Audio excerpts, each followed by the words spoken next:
खुलुमबाय आं उदांस्रि मुसाहारि दुलाराय पर्बतजरा जिल्ला ब्रह्म धोरोम फोसावदिं आफादा सानथौ बिजिरनाय हाबाफारि खुंदों।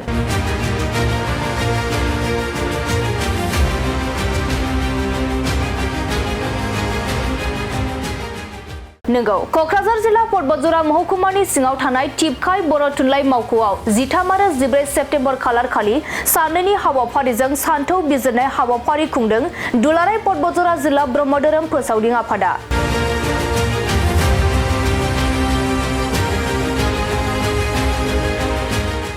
बे सानथौ बिजिरनाय हाबाफारिखौ दैदेननो पर्बतजरा जिल्ला ब्रह्म धोरोम फोसावदिं आफादनि दिदोम आफादगिरि भबानन्द ब्रह्म बिथाङा लोगोसे बे हाबाफारियाव पर्बतजरानि गासै सा 90 पुरहित एबा अडिस दाताफोरा बे सावरायमेलाव बाहागो लानायखौ नुनो मोननाय जादों।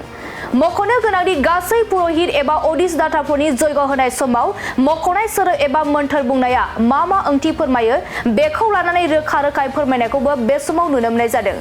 लोगोसे गुरुदेव कालिचरण ब्रह्मआ फोसावनाय ब्रह्म धोरोमनि नेमखान्थि बायदियैनो दिनैसिमबो पर्बतजरा हालामाव मोजाङैनो सोलिनायनि बाथ्रा सावरायनायखौ बे समाव नुनो मोननाय जादों। दानिया फैदो दुलाराय पर्बतजरा जिल्ला ब्रह्म धोरोम फोसावदिं आफादनि दिदोम आफादगिरि भबानन्द ब्रह्म बिथाङा खौरांनि गेजेरजों मा फोरमायखो आबुङै मिथिनानै। आंबो बै समाव ब्रह्म धोरोमा मा मावोब्ला मा मोनो मा फिथाइ मोनो आं बेफोरखौ बारा सानाखैमोन। नाथाय आं मावनानै गियानखौ मोनदों। नंगौ थार धोरोमा ब्रह्म धोरोमानो। दा बे ब्रह्मनि गेजेरजों आंनि गोमानाय न'खर एबा जोंनि गोदाव सोराव गामियाव गावजों गाव नासयलायनाय एबा जौ लोंनाय माबा मोनसे गावजों गाव गाज्रि मावनाय हाबाफ्रा जोंनि गेजेराव हयथ' आमुलादरा आन्चलिक हिसाबै आरो उदिसाता हिसाबै मावनायनि गेजेरजों एसेबाबो दा जोङो फोसाबबोनो हादों। आं बेखौनो लानानै आसा खालामो दिनैनि बे मोनब्रैबो आन्चलिकनि जेनाखि बिबानाव थानायजों लोगोसे अडिसा बाबामोनहाबो बेबायदिनो मोजां बयखौबो खौसेथि मिलायनानै अनलायनायनि गेजेरजों गियान होनानै रोङैखौ फोरोंलायनानै मिथियैखौ मिथिहोलायनानै एखे सुरै जोङो भुलखौ भुल होननानै सुद्रायाजासे नोंना गोरोन्थि जाबाय नों रोङा होननानै बेखौ माबा मोनसे गोसोआव आघात होआजासे जों खौसेयैनो बाहागो लालायनानै जोङो एक खौसेयै मावलाङोब्ला जोङो जोंनि बे पर्बतजराखौ जों जौगालांगोन। मानोना जोङो बै समाव जेनाखि आन्चलिकनि नेहाथारि जानायनि सिगां गोबाव सम जोंनियाव जोंनि बै मावलांनाय बिबानगिरिफोर बिथांमोनहा जोंनि गेजेराव गुलाय गुजाय खालामना गालांदों। बेनिखायनो दिनै आं सानो बेखौनो आंनि गोसोनि साननायजों मोनो। दा जोंनि बे मावनो रोङैयाव गुबुनाव मोनसे ब्रह्म धर्म मोनसे आफाद सेन्ट्रेल दानानै बिसोरो गावसिनि जायगायाव फोसाबदों। दा जोंनि काजिगाव नैबे पर्बतजरा हिसाबै गुरुदेबा काजिगाव गामियाव जोनोम मोनदों। नाथाय बे जायगायाव जोंनाव धोरोमनि फारसे माबायाखैमोन। दा बेनिखायनो जोंनाव बै मावनाय आदब खायदाफ्राबो मिलायाखैमोन। दा नंगौ जोंनि मावनाय हाबायासो दा गुबुना होनो नंगौ गुबुनावबो मोनदों बाबामोननि जे मावनाय आदर्श नियम निथिया नंगौ जोंनिया एसे भुल जायो। आरो जोंनिया फारफ्रोमनिफ्रायनो जोंनि मावनाय कर्म हाबाया मानि मावदों बेफोरखौबो जों दिन्थिनाय जायो आरो बुंनानै जोङो मोजां रोखोमै मावो। आरो जोङो नियम खान्थि बायदियै जेरै बन जाबनाय बनखौ जाबैनि सिगां मा मावनांगौ गोथार सान्थि बानायनानै जोङो ब्रह्म गायत्रि पाठ खालामनानै जेरै दहाय बाबाया होनलांखांबाय बेल बिलाइ थुलुंसि दुब्रि गांसो आरो दुब्रि गांसोखौ जों मानो 7था होनांगौ जायो बेखौ जोङो बै जाहैबाय दहाय नैबे जेरै बे मुलुगखौ इसोरा गावनो सासेयानो गुरु मोनथामनि गोहोजों सोरजिनानै बेखौ बेंनानै लाखिनो थाखाय आरो गावनो सिन्था महर लानो सान अखाफोर हाथरखि दै अर बार बुहुम बेखौनो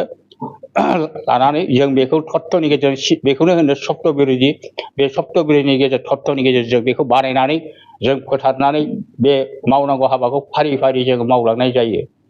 दा जाय हक आङो बांद्राय बुंनो सानाखिसै आंनि बुंनायखौ बाहाय दोनथ'नाय थाबाय। सतगुरु नमो सतियाव सिगाङाव खुलुमग्रोबाय। दिनैहाय पर्बतजरा जिल्ला ब्रह्म धर्म फोसावदिं आफादा सानथौ बिजिरनाय एबा सेमिनार खुंनाय जादों। साननैनि हाबाफारि लानानै मैया जोङो प्रथमावनो जग्य होबाय। जग्य होखांनानै फिरफिला थिखांबाय फिरफिला थिखांनानै जोंना गुरुनि मुसुखायाव बिबार बावबाय बिबार बावखांनानै जोङो सान्थौ बिजिरनाय मेल सावरायबाय बे मेल सावरायनायाव जोङो मोजाङै सावरायदों सावरायनानै जोङो फोजोबाखै आरो दिनैहाय नै दा थिग साननैनि हाबाफारि नालाय दिनै दा नैजोंहाय आराम्भ खालामफिनबाय दा मोनाजासे 4टासिम जागोन दा बेयाव जोङो ब्रह्म धर्म सिबिनानै इसोरखौ खुलुमो बे ब्रह्म धर्मखौ गुरुदेव कालिचरन ब्रह्मआ लाबोदों लाबोनानै जोंनि बर' समाजाव बर' जाथिनो फोसावफैदों बे फोसावनायजों लोगोसे गुरुदेव कालिचरन ब्रह्मआ जोंनि बर' हारिया जे समाव गोदोसोनानै दंमोन जे समाव बायदिसिना जेंना जेंना गोलैसोनानै दंमोन आरो गुबुन हारि गोजौ हारि बामोन हारिफोरजों मुगैजादोंमोन बे मुगैजानायखौ नुनानै बिथां श्रीमद गुरुदेव कालिचरन ब्रह्मआ गावनि गोसोआव गाबखांनानै नैबे सारित क्रिया बिजाबखौ मोननानै बे सारित क्रिया बिजाबजोंनो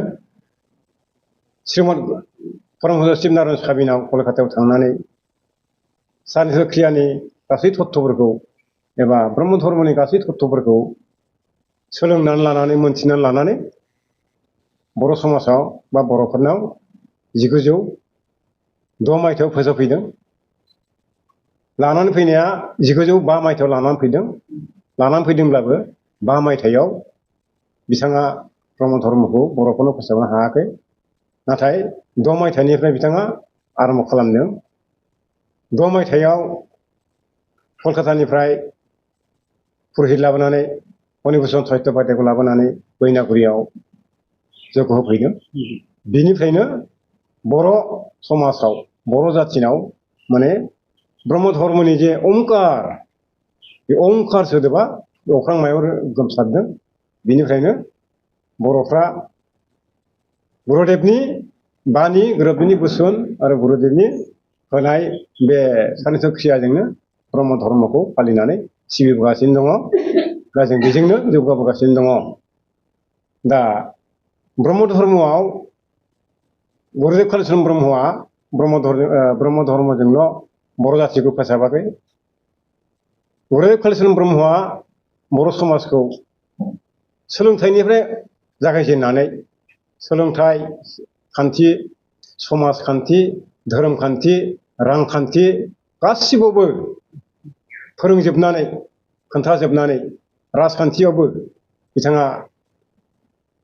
आगान होनानै बा आखाइ होनानै माने राजखान्थिजों बर' जाथिखौ दिखांबोदों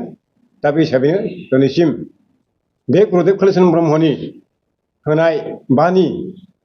बेफोरखौ लानानैनो बर' जाथिया दा सिगाङाव BSc BTAD BTR जाबोदों दा बेजोंनो बर' जाथिया गुरुदेव कालिचरन ब्रह्मनि जे बानि होलांनाय बोसोन होलांनाय कर्म होलांनाय जों बेखौ लानानैनो दिनैसिम दा बे पर्यायाव सफैदों आरो जाय हक दिनैहाय जोङो क'क्राझार जिल्ला ब्रह्म धर्म फोसावदिं आफादा बे सान्थौ बिजिरनायाव जोङो सारित क्रिया परम कल्याण गीता कुत्र ग्रन्थावली बेफोरनि जे जा तत्व दं बेफोरखौनो सावरायगोन जग्य होयोब्ला मा जायो जग्यखौ माबोरै होनांगौ जग्यआव मा दं बेफोरखौ जों दा सावरायगासिनो दङ सावरायलांबाय थागोन आरो बे सेमिनारखौ जोङो दिनैल' नङा जों फालिबाय थागोन बा मावलांबाय थागोन आरो दा बेखायनो आंनि बुंनायखौ आं बिसिम बुंनानै आं फोजोबथ'नाय जाबाय। बे बिजिरनायाव बर'फोरनि सायावबो मोनसे सावरायनाय बिजिरनाय दङ नामा? पुरहितफोरनि सायावबो जों सावरायगोन पुरहितआ सान्थौ बिजिरनायावनो बे पुरहितफोरखौनो लानानै सावरायनाय जायो पुरहित होनना बुङोब्ला पुरहितआ जों मानसिया पुरहित नङा बेबो सारित क्रियायावनो दङ अरासो पुरहित होनदों बेयाव होनदोङो पुरहितं जगस्य देवं ऋतिजम माथे अरासो पुरहित होनना बुंदों आरो गोदो अरखौसो पुरहित होननानै मानियोमोन बा लायोमोन नाथाय जों दा बे सारित क्रियायावनो दङ दा साननो गुसुं होनाय मानसिफ्रानो दा गावखौनो पुरहित होननानै साननानै लायो नाथाय मेन पुरहितआ अरासो पुरहित होनना बुंदों आरो दा बेजों ओंखायनो जोङो दा बेफोरखौ पुरहितनि अर्थ'आ मा पुरहितआ सोर बेखौ जोङो सावरायगासिनो दङ सावरायबाय थागोन दा जोङो अधिष्ठाता होनना बुङो पुरहितखौ बर'नि ओरैनो अधिष्ठाता होनना बुङो अधिष्ठाताया मा रोखोम जानांगौ अधिष्ठातानि बेबहार अधिष्ठातानि साननाय अधिष्ठातानि बुजिनाय बेफोर मा रोखोम जानांगौ जों बेखौ सावरायगोन सावरायगासिनोबो दङ अधिष्ठाता होनना बुङो बिनि साननाय बिनि रायलायनाय बिनि भाषा बिनि थानाय जानाय बेफोर गासिबो माने माबोरै जानांगौ जों बेखौ सावरायगोन सावरायगासिनो दंखायो आरो सावरायलांबाय थागोन जोङो अधिष्ठाता हिसाबै जोंखौ रायजो राजाया न'खराव माबा मोनसे जेंना जायोब्ला जोंखौ अधिष्ठाता हिसाबै रायफोदगिरि हिसाबै जग्य होनो लिंलाङो जों होयो अधिष्ठाताफ्रा बा पुरहितफ्रा दा बेयाव बे हिसाबैनो जे न'खराव माबा मोनसे जादोंब्ला बे माबा मोनसे जानायनिफ्राय मुक्ति मोननोसो अधिष्ठाताफोरखौ लांनानै जग्य होयो नालाय दा बे हिसाबै अधिष्ठाताफ्रा बिनि साननाय मावनाय दांनाय जानाय बेफोरो माने एखेबारे सिस्टेमेटिक बा मोजां जानांगौ होनना बुंदों आरो दा बेखायनो जोङो खावलायो अधिष्ठाताफ्रा मोजां जानानै आरो रायजो राजा बयखौबो बुजायनानै फोरोंनानै खोन्थानानै जाहाथे जोङो धर्मखौ बा इसोरखौ माबोरै सिबिनो हायो माबोरै फुजिनो हायो बेखौ जोङो बुजायनांगौ पुरहितफ्रा बा अधिष्ठाताफ्रा जोबनायाव मोनसे सोंथिबाव माने ससियेल मिडियायाव आगोल थांनाय समाव गुरुदेव कालिचरननि धर्म फोसावनायनि बेलायाव एसे आलादा पार्थक्य लानानै मोनसे दावराव दावसि सोमजिदोंमोन दा बेनि बेलायाव गुरुदेव कालिचरननि आगोलनिफ्राय जे सोलिबोबाय थानाय बे नियम नितिजोंनो दिनैसिम नैबे क'क्राझार जिल्लाया सोलिगासिनो दङ नामा धर्म फोसावनाय बा जग्य होनाय आच्छा बे फलरफोरा गुरुदेव कालिचरन ब्रह्मआ जोंनो जे समनिफ्राय जोंनो होलांदों बे होलांनायखौ जोङो दिनैसिम दासिम फालिगासिनो दङ दा मोनसे जाहैबाय गुरुदेव कालिचरन ब्रह्मआ दहायनो होनखाबाय आङो 1905 मायथाइयाव लाबोनानै 6 मायथाइनिफ्राय फोसावदों बिनि उनाव बेसेबा गोबाव थानानै नैबे लहित ब्रह्म होननाया शक्ति साधन कलेजनिफ्राय लाबोनानै बियो आलदा नियमजों फोसावदों आरो खिन्थु जोंना गुरुदेव कालिचरन ब्रह्मआ जोंनो जे समनिफ्राय होलांदों बे समनिफ्राय जों दाबो बिदियैनो मावगासिनो दं बिदिनो सोलिगासिनो दङ जेरैहाय दै सान्थि होनाय थिलक होनाय गय फाथै होनाय प्रसाद होनाय बेफोरखौ जों गासिबो बेबायदिनो जों मावगासिनो दङ नाथाय बै लहित ब्रह्म लाबोनानै फोसावनाय बिथांनिया मोन्थोरा माखासे गैया जेरैहाय अम भू भुर्भुवस्सु बे गैया आरो गायत्री मन्त्रआवबो अम भू अम भुव अम स्व अम मह अम जन अम तप अम साहित्यम अम तत्सवितुर बरेण्यं भर्गो देवस्य धीमहि धियो न प्रचोदयात् ओम आपज्योति रसोहमितं ब्रह्म भू भुव स्वर बे ब्रह्म भू भुव स्वर बे गैया बिथांमोननिया ब्रह्मने स्वाहा होननानै बुङो आरो अमृतम ब्रह्मने बे गैया बे आरो बेनिफ्राय बेखायनो जोङो बेखौ बे जोंनि गुरुदेव कालिचरन ब्रह्मनि होनाय नङा होननानै जों हमना लायो आरो बियो बै लहित ब्रह्मनि शक्ति साधनफोरनिफ्राय लाबोनानै फोसावफैनाय जों बेखौ हमना लायो आरो दा बेयाव पार्थक्य जानानै दं खिन्थु जग्यआ गासिबो एखेजोब नियम खानानै बे जग्यआ गासिबो एखेजोब नाथाय बिसिनाव दै सान्थिखौ सासेल' होयो बा आखाइजों होयो जोंनाव तुलसि बिलाइ तुलसि दालाइ दुब्रि बेल बिलाइ थाइजौ बिलाइ बेखौ जोङो ज' खानानै सान्थि होयो आरो नाथाय बिसिनाव आखाइजों होयो आरो बिसोर बिथांमोनहा गय होआ जोंनाव गय होयो जोङो गुरुदेव कालिचरन ब्रह्मआ जेखौ होलांदों जेखौ फोरोंलांदों जों बिनिफ्राय माने खानायदों दोंसेजों समानबो जों दोननाय नङा बे आरोखि